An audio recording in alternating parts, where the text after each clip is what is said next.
ချက်ပေါက်ဓမ္မယတစာစုများစာရေးသားသူဆရာမအောင် H.G. တိတ်ခါတော်ရဆရာစောတိုးတို့ဝါဤအမှားစာဘဝတန်တရာဘဝဝင်ကပါဟုသောစကားစုများသည်တရားဓမ္မပေါင်းတဲမှအန်ထွက်လာသောတန်ဝေကစင်ကျင်တုံဝေါဟာရများဟုလူအများကယူဆကြပါသည်အမှန်တကယ်တွင်မူလူမှုအဆောက်အုံတစ်ရပ်လုံးအတွက်အခြေခံအကျဆုံးသောလူမှုဝေါဟာရစကားစုပင်ဖြစ်ချေပါသည်ပုထုဇဉ်လူဖြစ်စဉ်တွင်စားခြင်းတောက်ခြင်းဝတ်စားဆင်ရင်ခြင်းနေခြင်းထိုင်ခြင်းသွားခြင်းလာခြင်းကန္ဓအားလုံးသည်မဆုံးနိုင်သောဆက်ဝိုင်းကဲ့သို့တန်တရာအဝန်းအဝိုင်းတဲတွင်တဝဲလေလေနေရတဲ့ကဲ့သို့ရှင်းလီရှုပ်လီလူပေါင်းတစ်ခွင်ပွေလီရှုပ်ထွေးခြင်းလေးတောင်ပေါင်းအတွင်အစီအကန့်အကွတ်အကန့်အပိတ်အစီအတားများအကြားယုံလီကြက်လီလှုပ်လီမြုပ်လီအထွက်အပိတ်များကြောင့်ခန္ဓာဇက်ခြင်းစိတ်သက်စင်ကကြံရမရလူလုံးမလှဖြစ်ရလေစွာလူဘဝဟုသည့်အလင်္ကာစကားစုမှာဘဝဝင်ကပါပင်ဖြစ်ချေပါသည်အလိမ္မာစာမယနှုတ်တရားစာတလုံးဖျားတဆူဟုသည့်ဆိုရိုးစကားများအတိုင်းလူသားများ၏လုပ်ရများမှန်ကန်စစ်မှန်နိုင်စေဖို့ရန်အတွက်အတွေးမှန်ဖို့လိုအပ်ပါသည်အတွေးမှန်စေရန်အတွက်အတိမှန်ခြင်းသည်သာအခြေအမြစ်အကျဆုံးဖြစ်သည်ဖြင့်အတိမှန်နိုင်ဖို့ရန်အတွက်အရှိမှန်ခြင်းသည်အလိုအဆုံးသာဖြစ်ပြန်ပါသည်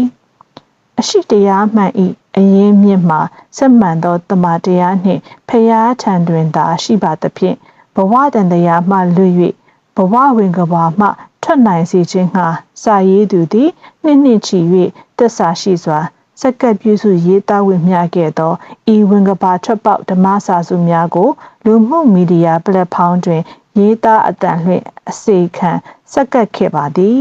စာပေဒါနဓမ္မဒါနဆက်လက်ပြုခြင်းငှာဓမ္မပြင်းပြစိတ်ဆန္ဒများကြောင့်ယခုကဲ့သို့ဓမ္မစာစုကိုစာအုပ်အဖြစ်ထုတ်ဝေဖြန့်ချိပေးရသည်ဖြစ်ပါသည်ဤစာရေးသူနှလုံးလှဒါနရှင်၏အရင်ခံဆန္ဒကိုသိရှိရသောအခါပို၍ပင်ဂုဏ်ပြုမှတ်တမ်းတင်အပ်ပါသည်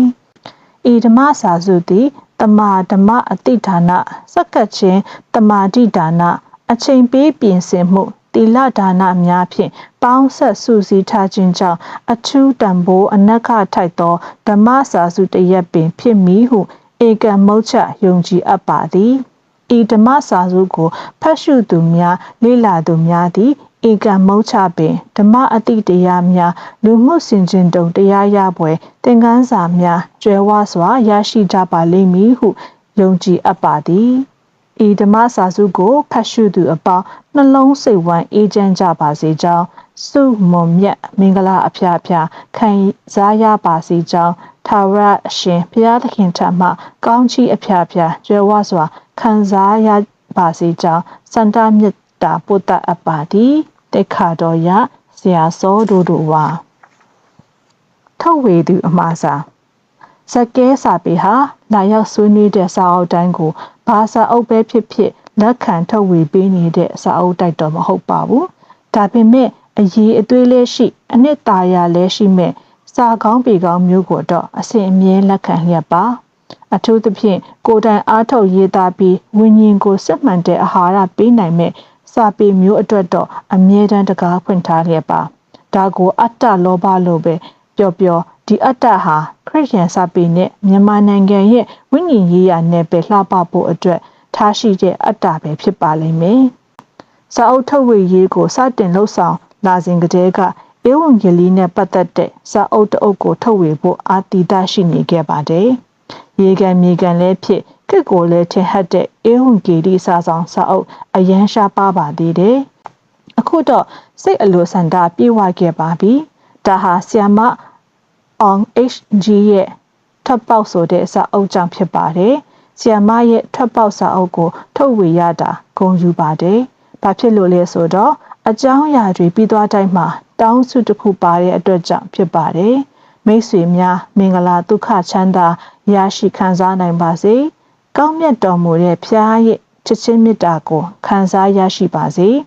ရင်ဆိုင်နေရတဲ့အမှုကိစ္စများမှထွက်ပေါက်ရရှိပါစေအစရှိတဲ့စွတ်တောင်းတွေဟာဖတ်ရှုသူဖို့အရန်အရေးကြီးရလို့ယူဆပါတယ်အထူးသဖြင့်ဧဝံဂေလိစကားကိုဖော်ကျူးနေတဲ့စာစုများကိုဖတ်နေတဲ့သူအများဖို့စွတ်တောင်းများဟာအာနိသင်ရှိလာပါတယ်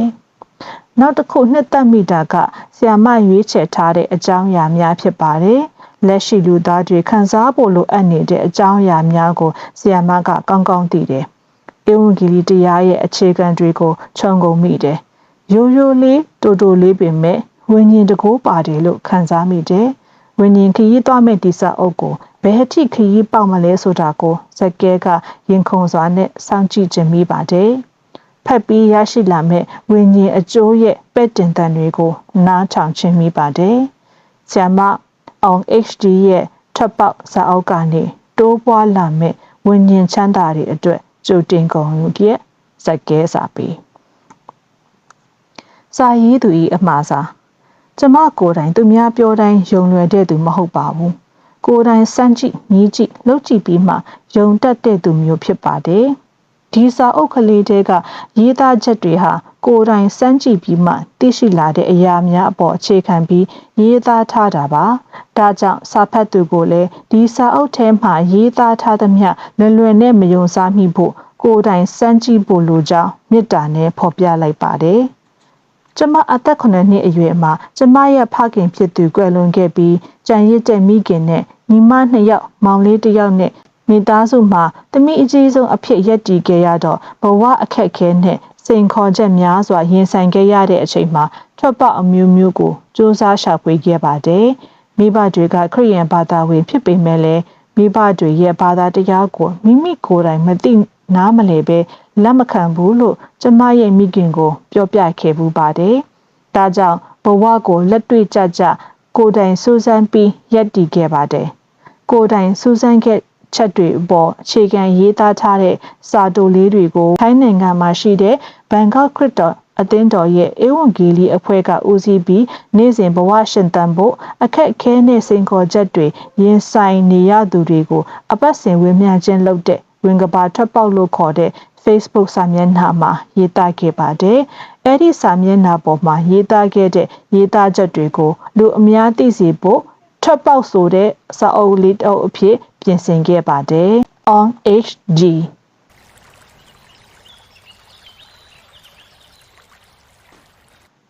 နီးစမ်းခြင်းတခါကနိုင်ငံကျော်အဆိုတော်တူပြောခဲ့တဲ့စကားလေးတစ်ခုကကိုကာကိုလာရဲ့အရသာကိုသိချင်ရင်ကိုယ်တိုင်ဘူးကိုဖွင့်ပြီးတောက်ကြည့်မှသိရတာဖြစ်တယ်တဲ့အဲ့ဒီလိုပဲအစားအစာပဲဖြစ်ဖြစ်ပစ္စည်းပဲဖြစ်ဖြစ်ကောင်းမကောင်းသိချင်ရင်နီးစမ်းကြည့်မှသိရတာပါလူချင်းအကြောင်းသိချင်ရင်လည်းပေါင်းကြည့်မှသိရပါတယ်မကောင်းတဲ့အရာကိုသိလျက်နဲ့ငင်းဆန်းတဲ့သူရှားပါတယ်လူသားတိုင်းကောင်းတာကိုပဲလူချင်းရကျင်ကြတာလူတဘာဝပဲဖြစ်ပါတယ်အစားတောက်ကအစအကောင်းပဲစားကျင်ကြပါတယ်ပစ္စည်းအကောင်းနဲ့အဆိုးဘယ်ဟာရွေးမလဲဆိုရင်အကောင်းပဲရွေးကြမှာပါကိုယ်သာမပြည့်စုံဘူးဒါပေမဲ့ကောင်းမြတ်တဲ့အရာပဲလူကျင်ကြတာလူပိစားမပြည့်စုံတဲ့လူသားတွေစီကကောင်းမြတ်ခြင်းတွေအမြဲရဖို့ဆိုတာကအင်မတန်ခက်ခဲတဲ့ကိစ္စဖြစ်ပါတယ်။တမန်ကျမ်းစာထဲမှာဖော်ပြထားတာကထာဝရဘုရားသည်ကောင်းမြတ်တော်မူသည့်အကြောင်းကိုငြင်းဆန်၍တည်မှတ်ကြလော့။ဇာလံကျမ်းအခန်းကြီး34အခန်းငယ်8ဆိုပြီးဖြစ်ပါတယ်။ဒီကျမ်းပိုက်မှာထာဝရဘုရားဟာကောင်းမြတ်တော်မူပြီးသူ့ထံမှာလာပြီးခေါ်လုံတဲ့သူဟာမင်္ဂလာရှိတဲ့ထာဝရဘုရားဆိုတာစัจ java လာကြီးတစ်ခုလုံးနဲ့လူသားတွေကိုဖန်ဆင်းခဲ့တဲ့ဖန်ဆင်းရှင်တကိုးရှင်နာဝိညာဉ်ထာဝရဘုရားဖြစ်ပါတယ်ထာဝရဘုရားဟာကောင်းမြတ်တော်မူတဲ့ဘုရားဟုတ်မဟုတ်သိချင်ရင်တော့ငြင်းဆန်းကြည့်လို့ရပါတယ်ဘဝမှာမကောင်းတဲ့အရာတွေမိမိအတွက်အကျိုးမပေးတဲ့အရာတွေတောင်သိလျက်နဲ့လုပ်ကြတာအခုလိုခက်ခဲနေတဲ့ကာလမှာကောင်းမြတ်တော်မူတဲ့ဘုရားကိုမြည်ဆန်းကြည့်ဖို့ဆင့်ခေါ်လိုက်ပါတယ်။ထာဝရဘုရားကိုမြည်ဆန်းဖို့ဘာမှမလိုပါဘူး။မိမိရှိတဲ့နေရာကနေမိမိပြောတတ်တယ်လို့စမ်းသပ်ခေါ်ကြည့်လို့ရပါတယ်။ကောင်းမြတ်တဲ့ထာဝရဘုရား အကျွန်ုပ်ရင်ဆိုင်နေရသောအရာများကိုညင်ဖြေရှင်းပေးသနာတော်မူပါလို့ရိုးရိုးလေးတောင်းလျှောက်ကြည့်လို့ရပါတယ်။ကောင်းမြတ်တော်မူတဲ့ဖခင်ရဲ့မေတ္တာတော်ကိုခံစားရပါစေ။အပြစ်တရားရဲ့နောက်ဆက်တွဲတွေကြောင့်လောကမှာနေသမျှကာလပတ်လုံးကြိမ်ချင်းရဲ့အကျိုးဆက်တွေရင်ဆိုင်နေရတာဖြစ်ပြီးလက်ရှိမြန်မာပြည်မှာရောကမ္ဘာတဝန်းမှာပါဖြစ်ပျက်နေတဲ့အခြေအနေတွေကြည့်ရင်တော့စိတ်ပြက်စရာစိုးရိမ်ကြောက်ရွံ့စရာပြည့်နှက်လို့နေပါတယ်။မကြောက်နဲ့လောကမှာအစွမ်းတတိဇွဲနဲ့စ조사နေသူအဖို့အောင်မြင်မှုဆိုတာနီနီလေးပဲရှိပါတယ်။လူသားတိုင်းအောင်မြင်မှုကိုလိုချင်ရကျင်ကြပါတယ်။အောင်မြင်တဲ့လူတစ်ယောက်ဖြစ်လာပြီဆိုရင်ငွေကြေးရောကြော်ကြားမှုတွေကအောင်မြင်တဲ့သူစီကိုအလိုလိုရောက်လာတတ်ပါတယ်။အောင်မြင်မှုအတွက်အတားအဆီးတစ်ခုပြီးတစ်ခုကြုံတွေ့ရတတ်ပြီးအောင်မြင်မှုရဲ့အကြီးမားဆုံးရန်သူတွေတဲကတစ်ခုကတော့စိုးရိမ်မှုနဲ့ကြောက်ရွံ့မှုဖြစ်ပါတယ်။စိုးရိမ်မှုနဲ့ကြောက်ရွံ့မှုတွေကလှုပ်ချင်တဲ့စိတ်ကိုအဟန့်အတားဖြစ်စေလိုပါ။လောကကြီးထဲမှာနေထိုင်ပြီးလူသားမှန်ရင်ဘယ်သူမဆိုတင်ပေးเสียမလို့ပဲစိုးရိမ်တက်ကြောက်ရွံ့တတ်ပါတယ်။ဘာဖြစ်လို့လဲဆိုတော့ကဘာဦးအစကဖန်ဆင်းရှင်ထာဝရဘုရားကစัจ java လာကြီးနဲ့လူသားကိုဖန်ဆင်းခဲ့ပြီးနောက်ကဘာဦးလူလင်မယားကဖျားစကားနားမထောင်ခဲ့တဲ့အတွက်အပြစ်လုပ်ခဲ့တဲ့အတွက်လူသားနဲ့ကမ္ဘာလောကကြီးဟာကျင့်ချင်းအမင်္ဂလာကိုခံစားရတဲ့အတွက်ဖြစ်ပါတယ်။တမန်ကျမ်းစာထဲမှာမိန်းမကိုလည်းတင်၌ကိုယ်ဝန်ဆောင်ခြင်းဝေဒနာကိုငါအလွန်များပြားစေရမည်။ပင်ပန်းစွာဝေဒနာကိုခံ၍တောက်ဖွာရမည်။ကိုခင်မိုး၏အလိုသို့လိုက်၍သူ၏အုပ်ဆိုးခြင်းကိုလည်းခံရမည်ဟုမိန့်တော်မူ၏။ယောက်ျားကိုလည်းထိုအပင်၏အသီးကိုမစားရဟုငါပြည့်ညတ်တော်လဲတင်သည်မယား၏စကားကိုနားထောင်၍စားမိသောကြောင့်မြေသည်တင်း၏အတွက်ကျင့်ခြင်းကိုခံလျက်ရှိ၏မြေ၏အသီးကိုတသက်တာပတ်လုံးပင်ပန်းစွာစားရမည်ကပ္ပဦးကျမ်းအခန်းကြီး3ခန်းငယ်16မှ19လို့ဖော်ပြထားတာကိုတွေ့ရပါတယ်လောကကြီးမှာနေထိုင်တဲ့လူသားတိုင်းလူမျိုးမရွေးဘာသာမရွေးကျင့်ချင်းခံရတဲ့မြေမှာနေရတဲ့အတွက်အခက်အခဲတွေဒုက္ခတွေကြုံတွေ့နေရတာဖြစ်ပါတယ်လူဆိုတာကိုမလုံးနိုင်တဲ့ကိစ္စအခက်အခဲတွေဒုက္ခတွေကြုံတွေ့ချိန်မှာစိုးရိမ်စိတ်တွေဝင်လာတတ်ပါတယ်စိုးရိမ်စိတ်ကလည်းကြောက်စိတ်ကိုဖြစ်စေတတ်ပါတယ်စိုးရိမ်စိတ်ကြောက်စိတ်တွေကလူသားအတွက်ဘာကောင်းကျိုးမှမဖြစ်စေတဲ့အပြင်ကျန်းမာရေးကိုကြီးခိုက်စေတယ်လို့ကျန်းမာရေးပညာရှင်တွေကပြောကြပါတယ်အပြစ်တရားရဲ့နောက်ဆက်တွဲတွေကြောင့်လောကမှာနေသမျှကာလပတ်လုံးကျင့်ချင်းရဲ့အကျိုးဆက်တွေရင်ဆိုင်နေရတာဖြစ်ပြီးလက်ရှိမြန်မာပြည်မှာရောကမ္ဘာတဝန်းမှာပါဖြစ်ပျက်နေတဲ့အခြေအနေတွေကိုကြည့်ရင်တော့စိတ်ပျက်စရာစိုးရိမ်ကြောက်ရွံ့စရာတွေပြည့်နှက်နေတာဖြစ်ပါတယ်။ဖန်ဆင်းရှင်ထာဝရဘုရားကအပြစ်ကိုမုန်းပေမဲ့အပြစ်သားတွေကိုချစ်တဲ့အတွက်လူသားတွေအတွက်ကျင့်ချင်းအမင်္ဂလာအပြစ်တရားကနေလွတ်မြောက်ဖို့ယေရှုခရစ်တော်ဘုရားကိုလောကကြီးထဲဆေလွတ်ခဲ့ပြီးအပြစ်တရားထာဝရငရဲကနေကယ်တင်ခြင်းတရားကောင်းကင်ဘုံကိုဝင်စားနိုင်ဖို့ပြင်ဆင်ပေးခဲ့ပြီးဖြစ်ပါတယ်။ယေရှုခရစ်တော်ဘုရားဟာကပ္ပဦးလူလင်မယားလွန်ကျူးခဲ့တဲ့အပြစ်တရားကတစ်ဆင့်လူသားတိုင်းစီဝင်ရောက်ခဲ့တဲ့အဲ့ဒီအပြစ်တရားအတွက်လက်ဝါးကားတိုင်မှာအသက်ပေးပြီးကယ်တင်ပေးခဲ့ပါတယ်။အသေးခံပြီးနောက်3ရက်မြောက်တဲ့နေ့မှာတည်ခြင်းတရားကိုအောင်မြင်ပြီးရှင်ပြန်ထမြောက်ခဲ့တဲ့ဘုရားဖြစ်ပါတယ်။ယေရှုခရစ်တော်ဘုရားကိုယုံကြည်လက်ခံသူတိုင်းအပြစ်တရားရဲ့ကျေးဇူးဘဝကနေလွတ်မြောက်ခွင့်ရပြီးကောင်းကင်ဘုံကိုဝင်စားခွင့်ရမှာပဲဖြစ်ပါတယ်။တမန်လွန်အတွက်တာမကပါဘူးအခုလက်ရှိတင်းရင်ဆိုင်နေရတဲ့စိုးရိမ်ကြောက်ရွံ့မှုတွေကနေလဲစောင့်မကယ်တင်ပေးနိုင်သောဘုရားဖြစ်ပါတယ်။တမန်ကျမ်းစာမှာမစိုးရိမ်နှင့်ငါသည်တင့်ပတ်မှရှိ၏မကြောက်နှင့်တင်း၏ဘုရားသခင်ငါသည်တင့်ကိုခိုင်ခန့်စေမည်တင့်ကိုစောင့်မမည်ငါသစ္စာလက်ဖြင့်ထောက်ပင်မည်ဟေရှာယအနာဂတ်ကျမ်းအခန်းကြီး41အခန်းငယ်30လို့ဖော်ပြထားပါတယ်။သူတစ်ပါးပြောတိုင်းမယုံပါနဲ့ဟုတ်မဟုတ်တေချာသိကျင်ရင်အခုပဲစမ်းသက်ကြည့်လိုက်ပါ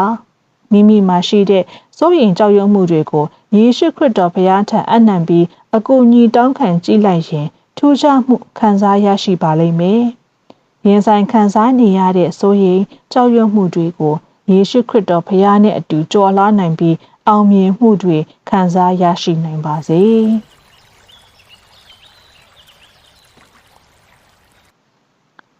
ခိုလှုံရာ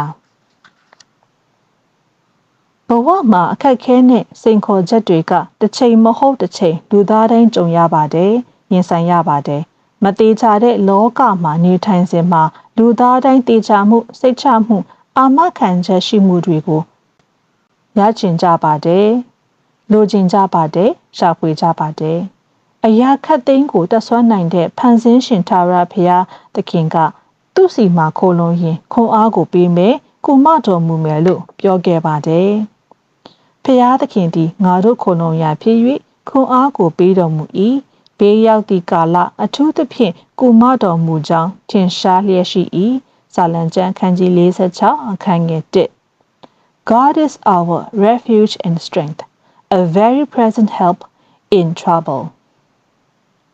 အမြဲမဟုတ်ရင်တောင်မျှော်လင့်ချက်တွေပျောက်ဆုံးသွားခြင်းအခက်အခဲနဲ့စိန်ခေါ်ချက်တွေရင်ဆိုင်နေရချိန်မှာဖျားသခင်ကိုခေါ်ကြည့်လို့ရပါတယ်ခေါ်ရင်ထူးတဲ့ဘုရားဖြစ်တယ်မယုံရင်စမ်းကြည့်လို့ရပါတယ်ရင်ဆိုင်နေတဲ့အခက်အခဲနဲ့စိန်ခေါ်ချက်တွေအောင်မြင်ရင်ဆိုင်နိုင်ဖို့ရန်အတွက်အမှန်တကယ်ကုမတော်မူခြင်းနဲ့ခွန်အားကိုရရှိနိုင်ကြပါစေ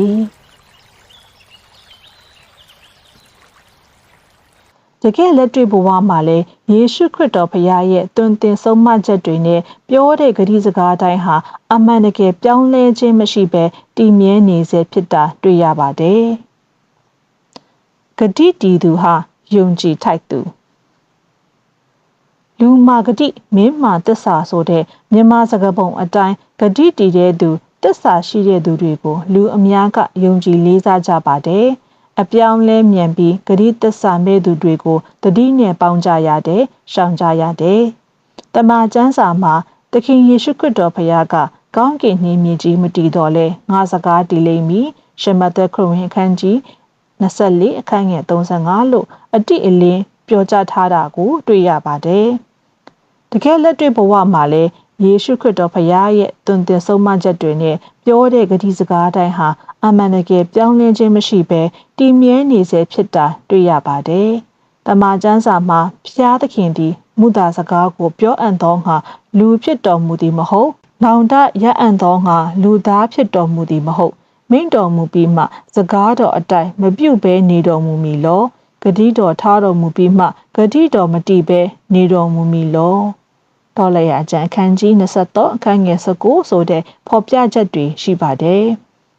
ယေရှုခရစ်တော်ဘုရားဟာသူဂတိပေးပြီးရင်ပေးတဲ့အတိုင်းပြုပေးနိုင်တဲ့ဘုရားဖြစ်ပါတယ်။တမန်ကျမ်းစာမှာဝင်လေး၍ပင်ပန်းသောသူအပေါင်းတို့ငါထံသို့လာကြလော့။ငါသည်ချမ်းသာပေးမည်။ငါတဘိုးကိုတင်၍ထမ်းကြလော့။ငါထံ၌နီးခံကြလော့။ငါသည်နူးညံ့သိမ်မွေးနှင်းချသောစိတ်သဘောရှိ၏။တင်တို့စိတ်နှလုံးသည်တတ်တာခြင်းကိုရလိမ့်မည်။ရှမသက်ခရစ်ဝင်ကျမ်းခန်းကြီး7အခန်းငယ်28မှ29လို့အတိလင်းဖော်ပြထားတဲ့အတွက်မိမိမှာရှိနေတဲ့လေးနေတဲ့ဝန်တွေကိုချမ်းသာပေးနိုင်တဲ့ဘုရားစီအနှံကြည့်လို့ရပါတယ်။ဟုတ်မဟုတ်သိခြင်းရင်အခုချက်ချင်းစမ်းသပ်လို့ရပါတယ်။အရာခတ်သိမ်းကိုတတ်နိုင်တော်မူတဲ့ထာဝရဘုရားသခင်နံဝိညာဉ်ဘုရားကိုရိုးရိုးလေးစကားပြောဆိုလို့ရပါတယ်။မိမိရှိတဲ့နေရာကြိုက်တဲ့အချိန်ခေါ်လို့ရပါတယ်။ခေါ်ရင်တိုးတဲ့ဘုရားဖြစ်ပါတယ်။မယုံရင်စမ်းကြည့်လို့ရပါတယ်။လူမှန်ရင်လောကမှာအသက်ရှင်နေသမျှကာလပတ်လုံးလောကအရာတွေနဲ့တီးခြားနေပြီးတကိုယ်တည်းနေထိုင်လို့ရတဲ့တတ္တဝါမဟုတ်တော့လောကနဲ့ဆိုင်တဲ့မျှော်လင့်ချက်တွေလည်းသူ့နေရာနဲ့သူလိုအပ်ပါတယ်။မျှော်လင့်ခြင်းလူဘဝဆိုတာမျှော်လင့်ခြင်းတွေနဲ့တိဆောက်ထားတယ်လို့ပညာရှင်တွေကပြောကြတယ်။မျှော်လင့်ခြင်းလုံးဝပြတ်သွားတဲ့သူမျှော်လင့်ခြင်းမဲ့သွားတဲ့သူတွေအချို့ကမိမိကိုမိမိအဆုံးစီရင်ပြီးတေချောင်းကြံသွားတဲ့သူတွေရှိကြတာကိုတွေ့ရပါတယ်။မိတ်ဆွေရဲ့ဘဝမှာဘာတွေကိုမျှော်လင့်မှုတလဲ လူမှန်ရင်လူတိုင်းမျှော်လင့်ချက်ကိုစီရှိကြပါတယ်အချို့ကအိမ်တောင်ရေးနဲ့ဆိုင်တဲ့မျှော်လင့်ချက်အချို့ကအလုပ်အကိုင်းပညာရေးစီးပွားရေးမိသားစုနဲ့အခြေနဲ့ဆိုင်တဲ့မျှော်လင့်ချက်တွေမျိုးမျိုးထားကြတာကိုတွေ့ရပါတယ်မျက်မြင်ရတဲ့အရာဝတ္ထုပစ္စည်းတွေကရွေလျားကွယ်ပြောက်တတ်တဲ့သင်္ခါရတရားတွေရှိတယ်လို့တမန်ကျမ်းစာမှာဖော်ပြထားပါတယ်တကယ်လဲမှန်ပါတယ်လောကကြီးမှာဘယ်အရာမှမတည်မြဲပါဘူးအဲ့လိုပြောတော့လောကအရာတွေကိုလုံးဝမျှော်လင့်စရာမလိုဘူးလို့ပြောနေတာမဟုတ်ပါဘူးလူမှန်ရင်လောကမှာအသက်ရှင်နေသမျှကာလပတ်လုံးလောကအရာတွေနဲ့တီးခြားနေပြီးတကိုယ်တည်းနေထိုင်လို့ရတဲ့တတ္တဝါမဟုတ်တော့လောကနဲ့ဆိုင်တဲ့မျှော်လင့်ချက်တွေလေသူ့နေရာနဲ့သူလိုအပ်ပါတယ်မျှော်လင့်ခြင်းရှိဖို့လိုပါတယ်အရေးလဲကြည့်ပါတယ်ဒါကြောင့်လဲတမန်ကျမ်းစာမှာတင်တို့သည်တန်ရှင်သောဝိညာဉ်တော်၏တကိုးအားဖြင့်မျှော်လင့်ခြင်းပါရမီနှင့်ကြွယ်ဝစေခြင်းငှာယုံကြည်သောစိတ်ရှိ၍ဝမ်းမြောက်တတ်တာခြင်းအမျိုးမျိုးတို့နှင့်ပြည့်စုံမိအကြောင်းမျှော်လင့်ခြင်း၏အရှင်ဖျားသခင်သည်ကယ်မသနာတော်မူပါစေသောယောမဩဝါဒစာအခန်းကြီး15အခန်းငယ်73လို့ဖော်ပြထားပါတယ်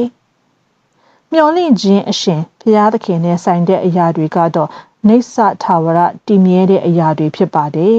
။ဘာဖြစ်လို့လဲဆိုတော့ဖျားသခင်ကဂတိတည်တဲ့ဖျားဖြစ်လို့ပါ။သူ့ကိုယုံကြည်သူတိုင်းဟာဉာဏ်ပညာနဲ့နှိုင်းယှဉ်လို့မရတဲ့ငြိမ်သက်ဝမ်းမြောက်ခြင်းတွေကိုရရှိခံစားရမှာဖြစ်ပါတယ်။မိတ်ဆွေရဲ့ဘဝအတွက်မင်္ဂလာရှိတဲ့အတ္တတာဖြစ်ဖို့ဖျားသခင်ကကျေးဇူးပြုပေးနိုင်ပါတယ်။မျှော်လင့်ခြင်းတွေပေးနိုင်ပါတယ်။မိတ်ဆွေရှိတဲ့နေရာကနေအဲ့ဒီဖျားသခင်ကိုခေါ်ကြည့်လို့ရပါတယ်။ဖျားကသူ့ကိုခေါ်တဲ့သူတိုင်းကိုတက်တည်နေတကွထူတော်မူတဲ့နံဝိညာဉ်ဖျားဖြစ်ပါတယ်။ကျေးဇူးပြုတော်မူနိုင်တဲ့မျှော်လင့်ခြင်းရဲ့အရှင်ကိုမျှော်လင့်နိုင်သူများဖြစ်ကြပါစေ။ဖန်ဆင်းရှင်ထာဝရဘုရားကချစ်ချင်းမေတ္တာတော်ရှင်ဘုရားဖြစ်ပါတယ်လူသားတွေကိုဖန်ဆင်းခဲ့ခြင်းကလူသားကိုသူ့ပုံသဏ္ဍာန်နဲ့အညီသဏ္ဍာန်နဲ့လူကိုဖန်ဆင်းခဲ့တဲ့အတွက်လူသားတွေဟာချစ်ချင်းမေတ္တာကိုအမျိုးမျိုးပုံဖော်ကြတရုပ်ဖော်ကြတည်ကျူးကြပါတယ်မေတ္တာဆိုသည်မှာငွေဆိုတာလောကကြီးမှာအရာများစွာလုပ်ပေးနိုင်တယ်ဆိုတာလူတိုင်းလက်ခံနားလည်ကြပါတယ်။ဒါကြောင့်တချို့ကအချစ်ကိုစားတဲ့ကိန်းကနန်းတွေလို့ပြောကြတယ်။ဘယ်လိုပဲပြောလူဆိုတာမေတ္တာနဲ့လုံးဝကင်းလို့မရတဲ့လူသားတွေပါ။လောကကြီးမှာလူသားအဖြစ်မွေးလာတဲ့လူသားတိုင်းထာဝရဘုရားရှင်ရဲ့မေတ္တာနဲ့မိဘတွေရဲ့မေတ္တာတွေကြောင့်လူသားအဖြစ်မွေးဖွားလာကြတာပါ။ဖန်ဆင်းရှင်ထာဝရဘုရားကချစ်ချင်းမေတ္တာတော်ရှင်ဘုရားဖြစ်ပါတယ်။လူသားတွေကိုဖန်ဆင်းခဲ့ခြင်းကလူသားကိုသူ့ပုံသဏ္ဍာန်နဲ့အညီတသဏ္ဍာန်နဲ့လူကိုဖန်ဆင်းခဲ့တဲ့အတွက်လူသားတွေဟာချစ်ချင်းမေတ္တာကိုအမျိုးမျိုးပုံဖော်ကြတရုပ်ဖော်ကြတည်ကျူးကြပါတယ်။တမန်ကျမ်းစာတော်မြတ်ထဲမှာဖော်ပြထားတာကငါသည်လူဘာသာစကားကို၎င်းကောင်းကင်တမန်ဘာသာစကားကို၎င်းပြောနိုင်တော်လဲမေတ္တာမရှိလေအတန်မြေသောတဘိုးခရာကဲ့သို့၎င်းတီးတံကိုသာပေးတတ်သောလင်းကွင်းကဲ့သို့၎င်းဖြစ်၏ပရောဖက်ဉာဏ်ကိုငါရ၍နည်းနည်းသောအရာရှိသမျှတို့နှင့်သိပ္ပံအတက်အမျိုးမျိုးကိုတတ်တော်၎င်းတောင်များကိုရွှေ့နိုင်သောယုံကြည်ခြင်းအမျိုးမျိုးနှင့်ပြည့်စုံတော်၎င်းမေတ္တာမရှိလျှင်အချင်းနှင်းတတ်ဖြစ်၏သူတစ်ပါးကိုငါကြွေးမွေး၍ဥစ္စာရှိသမျှကိုစွန့်ကြဲသည်သာမကကိုခန္ဓာကိုမီးရှို့စေခြင်းငှာအပ်တော်လဲမေတ္တာမရှိလျှင်ငါ၌အကျိုးမရှိမေတ္တာသည်စိတ်ရှိတတ်၏ကျေးဇူးပြုတတ်၏မေတ္တာသည်ဂုဏ်ပြန်ခြင်းမရှိဝါကြွားခြင်းမရှိမာနမရှိမလျောက်ပတ်စွာမကျင့်တတ်ကိုကြိုးကိုမရှာတတ်ဒေါသအမျက်မထွက်တတ်အပြစ်ရှိသည်ဟုမထင်တတ်မတရားသောအမှု၌ဝမ်းမြောက်ခြင်းမရှိတတ်တမန်တရား၌ဝမ်းမြောက်တတ်၏ခတ်သိမ်းသောအရာကိုဘုံအုပ်တတ်၏ခတ်သိမ်းသောအရာကိုယုံတတ်၏ခတ်သိမ်းသောအရာကိုမျှော်လင့်တတ်၏ခတ်သိမ်းသောအရာကိုတည်ခံတတ်၏မေတ္တာသည်ဖောက်ပြန်ခြင်းသဘောနှင့်အစဉ်ကင်းလွတ်၏ပရောဖက်ဉာဏ်တော်၎င်းအမျိုးမျိုးသောဘာသာစကားကိုပြောနိုင်သောအခွင့်တော်၎င်းသိပ္ပံအတတ်တော်၎င်းကွယ်ပြောက်လိမ့်မည်ယခုမူကားငါတို့သည်မစုံမလင်သိတတ်ကြ၏ပရောဖက်ဉာဏ်နှင့်မစုံမလင်ဟောတတ်ကြ၏စုံလင်ခြင်းသို့ရောက်သောအခါမူကားမစုံလင်သမျှသည်ကွယ်ပြောက်ကြလိမ့်မည် ငါသည်သူငယ်ဖြစ်စဉ်အခါသူငယ်လိုစကားပြော၏သူငယ်လိုစိတ်ထင်၏သူငယ်လိုကြံစည်၏အသက်ကြီးသောအခါမူကားသူငယ်၏အရာများကိုငါပယ်ရှား၏ယခုတွင်ငါတို့သည်မှတ်အားဖြင့်ရိပ်မိလျက်သာနေကြ၏ထိုအခါမူကားမျက်မှောက်ထင်ထင်မြင်ရကြလိမ့်မည်ယခုတွင်ငါအတိအမြင်မစုံလင်ဖြစ်၏ထိုအခါမူကားသူတစ်ပါးသည်ငါကိုတည်တကဲ့သို့ငါသိရလိမ့်မည်ယခုတွင်ယုံကြည်ခြင်းမျှော်လင့်ခြင်းချစ်ခြင်းဤသုံးပါးတည်လျက်ရှိ၏ဤသုံးပါးတို့တွင်ချစ်ခြင်းမေတ္တာသည်အမျက်ဆုံးဖြစ်သည်ကောရိန္သုဩဝါဒစာပထမဆောင်အခန်းကြီး73အခန်းငယ်1မှ73တကယ်လက်တွေ့မှာတော့ကျင့်သုံးဖို့လိုက်လျှောက်ဖို့ခက်ခဲတဲ့ကိစ္စဖြစ်ပါတယ်။ဘာဖြစ်လို့လဲဆိုတော့ကိုယ်ခွန်အားကိုယ်အစွမ်းတွေကအကန့်အသတ်ရှိလို့ပါ။ဒါပေမဲ့အရာခတ်သိမ်းကိုတက်ဆွမ်းနိုင်တဲ့ထာဝရဘုရားကိုတောင်းလျှောက်ရင်ကိုညီမဆမှုခံစားရရှိမှာဖြစ်ပါတယ်။ဟုတ်မဟုတ်သိချင်ရင်လက်တွေ့စမ်းသပ်ကြည့်လို့ရပါတယ်။အခုလိုခက်ခဲဆွရုပ်တဲ့ကာလမှာမိမိတောင့်တလိုအပ်နေတဲ့စစ်မှန်တဲ့ချစ်ချင်းမေတ္တာကိုထာဝရဘုရားရှင်ထံကနေရရှိခံစားပြီးလိုအပ်နေသူတွေကိုလည်းအတက်နိုင်ဆုံးချစ်ချင်းမေတ္တာပြနိုင်တဲ့သူဖြစ်ပါစေလို့ဆုတောင်းပေးလိုက်ပါတယ်။လူနေတာအချစ်ပါ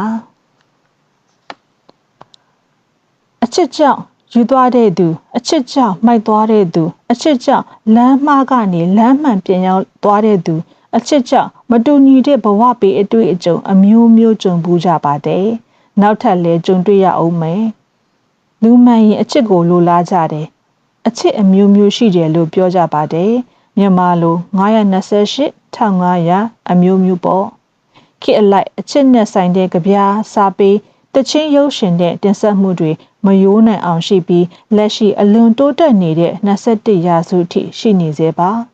တေချာတာကလူဘဝမှာလူတိုင်းလိုအပ်နေတာကအချစ်လို့ပြောရင်လည်းရပါတယ်ကိုတကယ်ချစ်တဲ့သူကိုဆိုရင်ဖြတ်ခဏင်းကြည့်လိုက်တာနဲ့ပိန်သလားဝသလားပျော်နေသလားဝမ်းနည်းနေသလားဆိုတာချက်ချင်းသိပါတယ်အဲ့ဒါအချစ်ရဲ့စွမ်းအားပေါ့ဖန်ဆင်းရှင်ထာဝရဘုရားသခင်ကတင့်ကိုသိချစ်တယ်လို့တမန်ကျမ်းစာထဲမှာအတိအလင်းဖော်ပြထားပါတယ်။ဘလောက်ချစ်တယ်လဲဆိုရင်တင်းရဲ့သပင်အရေးအတွက်ကိုပါတည့်တဲ့အထိချစ်တယ်လို့ဖော်ပြထားပါတယ်။တင်တို့သပင်ဒီလည်းအကုန်အစင်ရေးအတွက်လျက်ရှိ၏။ရှင်လုကာခရစ်ဝင်အခန်းကြီး7အခန်းငယ်9အောဘွယ်ချစ်ချင်းမေတ္တာရှင်ဖခင်ဖြစ်တဲ့အတွက်တင့်အတွက်24နာရီလုံးတပတ်လုံးအချိန်တိုင်းစက္ကန့်တိုင်းကိုအချိန်ပေးနိုင်တဲ့သူဖြစ်တယ်။လက်ရှိဘဝမှာကိုယ့်ရဲ့မိဘမောင်နှမဆွေမျိုးချစ်သူတငယ်ချင်းတွေကကိုယ့်ကိုဘလောက်ချစ်တယ်ပြော24နာရီလုံးအချိန်တိုင်းတင့်ကိုအချိန်ပေးနိုင်ဖို့ဆိုတာလုံးဝမဖြစ်နိုင်တဲ့ကိစ္စပါဒါကြောင့်ဖန်ဆင်းရှင်ထာဝရဘုရားသခင်ကတင့်အတွက်အမြဲအစဉ်တည်ရှိနေတဲ့နာဝိညာဉ်ဘုရားဖြစ်ပါတယ်တင်းရဲ့မစုံလင်ခြင်းဖြစ်တည်ခြင်းတွေကိုအရှိအတိုင်းလက်ခံပြီးတင်လုံးခဲ့တဲ့အပြစ်တွေနဲ့မွေးကလေးကပါလာတဲ့ဗီဇအပြစ်တွေကိုအပြစ်ဖြေဖို့ဖန်ဆင်းရှင်ထာဝရဘုရားရဲ့သားတော်ယေရှုခရစ်တော်ဘုရားကိုလူလောကထဲသို့ဆေလွတ်ပေးတဲ့အထိတင့်ကိုချစ်တဲ့ဘုရားဖြစ်ပါတယ်။တမန်ကျမ်းစာမှာဘုရားသခင်သည်ငါ့ကိုချစ်၍ငါတို့အပြစ်ဖြေစရာအကြောင်းဖြစ်စေခြင်းဟာသားတော်ကိုဆေလွတ်တော်မူသောအရာ၌ချစ်ခြင်းမေတ္တာရှိ၏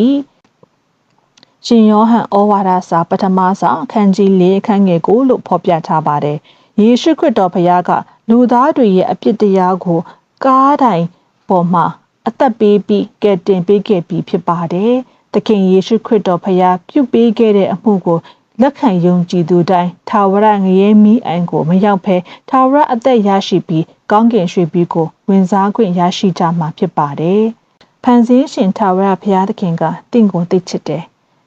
အဲ့ဒီဘုရားဟာမိတ်ဆွေရဲ့တမလွန်ဘဝအတွက်တာမကလက်ရှိဘဝအတွက်ပါတာဝန်ယူပေးနိုင်တဲ့ဘုရားဖြစ်ပါတယ်။မိတ်ဆွေရှိတဲ့နေရာကခေါ်ကြည့်လို့ရပါတယ်။ဘုရားသခင်ဟာ24နာရီလုံးမိတ်ဆွေအတွက်အသင့်ရှိသူဖြစ်ပြီးသူ့ကိုခေါ်တဲ့သူတိုင်းတက်တည်နဲ့တကွထူးတော်မူတဲ့နံဝိညာဉ်ဘုရားဖြစ်တော်မူပါတယ်။ဤဓမ္မရတစာစုများကိုဆရာမအောင် HG ရေးသားသောထွက်ပေါက်စာအုပ်မှကောက်နှုတ်တင်ပြခြင်းဖြစ်ပါတယ်။နာတော်တာဆင်ရသူများအားလုံးထာ ထာဝရဘုရားရှင်ထံမှငြိမ်သက်ဝမ်းမြောက်ခြင်းကိုခံစားရပါစေ။